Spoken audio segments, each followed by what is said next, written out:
NHL star just gave Marshawn Lynch a brutal lesson on why his sport doesn't protest the national anthem.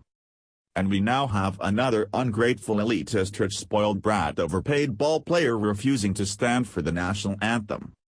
This time that ignorant bastard is Oakland Raiders player Marshawn Lynch, who last week took it upon himself to keep the momentum going which was started by the now unemployed third-string San Francisco 49ers quarterback, Colin Kaepernick. The thuggish Lynch spoke to reporters after the Oakland Raiders broke training camp this past Thursday. And although he was known for being a tough interview before his one-year retirement from the NFL, he actually tried being a decent human being this time and actually gave direct, meaningful answers to almost all of the media members' questions. All except the ones about him sitting during the national anthem during the Raiders' exhibition opener against Arizona last weekend. He was a lot more evasive in responding to those, even while managing to remain charming and engaging. Must have been awful for him to act like a civilized human being for a whole interview. But the best part of this whole episode is what the retired NHL player Jeremy Roenick said about Lynch's little stunt. Of course, you really can't compare NHL players to NFL players these days. The majority of NHL players actually have a working IQ of over 100, while most NFL players, well, let's just leave it at that. But it was great to see Steelers player James Harrison make the statement on social media saying anyone on my team sits for anthem, they better be in a wheelchair. The Washington Post reports. NFL bans Dallas Cowboys Pro Cop helmet decals, police supporters outraged. One thing fans won't see during the National Football League preseason, pro police decals on the helmets of Dallas Cowboys players, thanks to a league ruling blocking the tribute.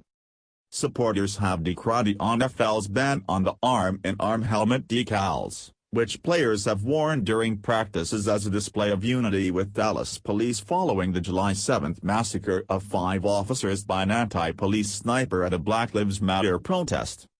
The NFL had an opportunity to be leaders and advocates for change in law enforcement, Sergeant Demetric Benny, president of the Dallas Fallen Officer Foundation, told TMZ Sports after the Wednesday ruling. The Cowboys hold their preseason opener Saturday night against the Los Angeles Rams. These are our friends and our loved ones, it hurts to not have the NFL fully support us, Sergeant Benny said. Dallas Cowboys owner Jerry Jones and players drew notice for opening training camp July 30 by walking onto the field with Dallas Police Chief David Brown, Dallas Mayor Mike Rawlings, and relatives of the slain officers. I understand that the NFL has uniform rules and guidelines that they've got to follow, said Cowboys tight end Jason Witten, who helped organize the tribute, in a Thursday statement. But that still doesn't mean we're not going to support and honor our community and stand arm in arm with them, now and in the future. It still doesn't stop us from supporting them. Nationally syndicated conservative talk radio host Mark Levin blasted the anti-decal decision, calling it embarrassing and disgraceful. Let me tell you why the NFL won't do this. Anyone have a guess? I have a big guess, because they don't want any trouble from the leftists. From the Black Lives Matter crowd, said Mr. Levin on his Thursday show. I know exactly what's going on here. Like Hillary Clinton doesn't seek the endorsement from the cops union. Of course not. The Democrat Party's gone, Mr. Levin said. And the NFL top brass, like the NBA top brass, like baseball top brass, all liberal Democrats. Every damn one of them, pretty much. Others argued that allowing the players to wear the pro-police stickers would open the floodgates for a host of messages and causes. Dallas Morning News columnist Tim Cowlishaw said that the NFL made the right call, adding that there are ways to pay tribute to officers without opening this political door. It's an unpopular opinion, not my first, but I think the NFL made the right call, said Mr. Cowlishaw in a Thursday column. There's a way to honor these men without a decal on the helmet. If you allow that, do you allow decals saying Black Lives Matter? Pro-life? Pro-choice? Repeal Obamacare? John 3:16? Where does it end? I think there's a place for protest and there's a place to honor victims in different ways. I understand the NFL's reluctance to open this door," he said.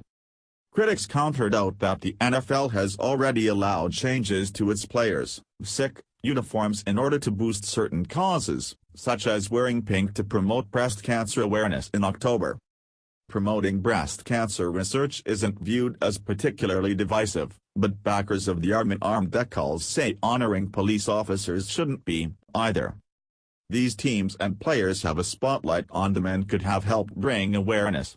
If a uniform policy is keeping them from this, then why don't they have every team wear the decals? Asked Sergeant Benny. Conservative website GoPusa accused the NFL of harboring a double standard, saying the league had no reaction 2 years ago when St. Louis Rams players conducted a hands-up, don't shoot protest, and that Beyoncé performed her controversial song Formation during the Super Bowl 50 halftime show. The song's video features a wall with the phrase "Stop Shooting Us" written on it, a scene with Beyoncé sitting on top of a police car that is sinking into the water, and a shot where a child dances in front of a squad of policemen in riot gear, said sports talk radio host Dylan Gwynn in a Friday post on Newsbusters. "That's the platform the NFL gives to anti-police activists," Mr. Gwynn said. "What do police officers get from the NFL? Not even a sticker in a preseason game." The Dallas Police Department reacted Thursday by saying that the decal was less important than the support of the team and community. "We appreciate the support of the Cowboys organization and its players," said the department in a statement. "The concern for the families of our fallen officers, the Dallas Police Department, and the city of Dallas is what matters most, and we know that support will continue for the immediate and long-term future. The only way this crap will stop is when the NFL gets tough and hits these thugs where it hurts. And says, you don't stand, you don't get paid. It's simple." Just like the NFL told the Dallas Cowboys last year that they couldn't wear a sticker on their helmets honoring the 5 dead police officers in the Dallas attack by a BLM sympathizer, they can tell their paid employees to stand for our national anthem. Please share if you will boycott the NFL until this disrespect stops. Thanks for watching. Please subscribe Breaking News 365 channel. Goodbye and see you again.